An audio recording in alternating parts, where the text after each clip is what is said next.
The Seattle Sounders are champions of CONCACAF, but it's not the first victory for an American side over a Mexican side in recent months. Now, is it Herculez Gomez? We also have the success of the U.S. men's national team against Mexico, those 3 straight wins and the draw at the Azteca. So the question here is, has American soccer finally and for good overtaken our neighbors to the south? You know, it's funny because that's not really our question. That's a question being asked down south a lot today. And you have to contextualize it. Like, if we're talking about this game specifically, no, Seb. That'd be insane. Mexican soccer has long dominated the region. It's the first time, and I don't know how long, the first time ever in this current format that they've won. Only the 3rd time that they've won at all. DC United and the Galaxy before this Seattle Sounders team. But if you look at it, now we're talking about Campeones Cup. We're talking about the Nations League, CONCACAF Nations League final versus Mexico. We're talking about the Gold Cup, where they play with the C team. We're talking about the World Cup qualifiers, the 2-0, in the Azteca draw. It seems to be a long list of games, also the MLS All-Star game versus LigaMX All-Star game, where they can't beat whether Major League Soccer or the U.S. If we're talking about this game only, no, that'd be impossible to say. Pumas is a team that's suffered a lot playing on the road this year. They've only won 2 games, Querétaro and Juárez, against the Seattle Sounders teams that at home, they routed teams in this competition. The 3-0 that they had against León was really, I'd say, not telling the story. It could have been 7-8-0. New York, same thing at home. So it doesn't really tell us the story. But there is something going on. There is a shift in this power dynamic going on, whether people want to recognize it or not. Yeah, like a couple years ago, late 2019, it just seemed like Mexico was in control of everything. You know, had never lost to CONCACAF Champions League, was dominating the U.S. on the international level national team as well. Remember those victories, the 2019 Gold Cup final, the huge runaway in New Jersey where they just crushed the United States. And then in a couple years' time, you have the national teams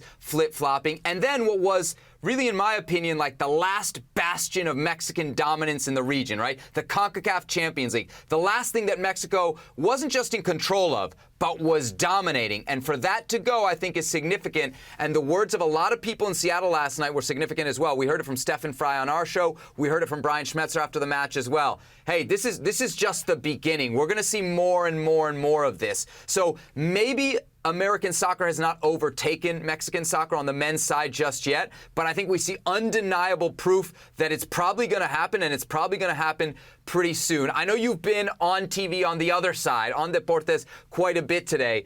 Are they as in meltdown mode as American soccer media is in celebration mode? I don't think so. They're very indifferent about it. It's very much like almost a defeated type, but we're not going to get into it type. But I've been hearing a lot about this. Actually, this is my claim about this. If I were to pick a team from the States, a club team from Major League Soccer, to represent Major League Soccer in this competition, like, it would probably be the Seattle Sounders as far as talent level, as far as roster construction, as far as salaries, as far as worth, atmosphere, you know, culture, ownership, etc. That would be the bar. I would say this is a representation I want for Major League Soccer. I don't think anybody would have said Pumas for Liga MX.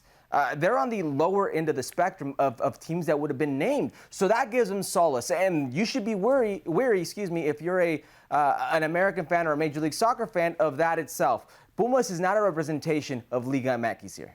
So back in the day when MLS was struggling to get over the hump in this competition, there was always a lot of excuses thrown out. But in terms of solutions, one thing that always came up, people would just say, hey, get rid of the salary cap and you can compete. Let's flip that question now back to Mexico. As you look at Mexican soccer, and specifically Liga MX, what do they have to do to now compete with the United States or to change the trend that we're seeing in this rivalry?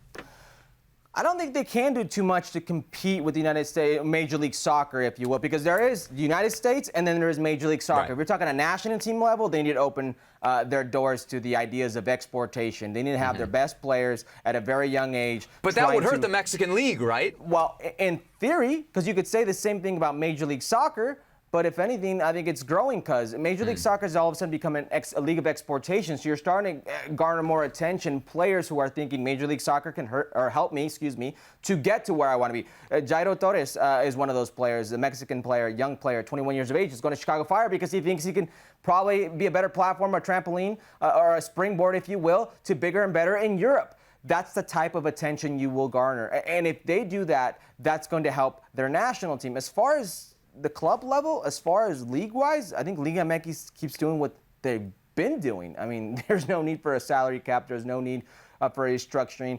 There are very powerful teams, especially up north. Tigres, Monterrey, Cruz Azul's another one, America, Chivas. Don't be fooled by their current moments of maybe of a bad batch of games. These are very powerful clubs.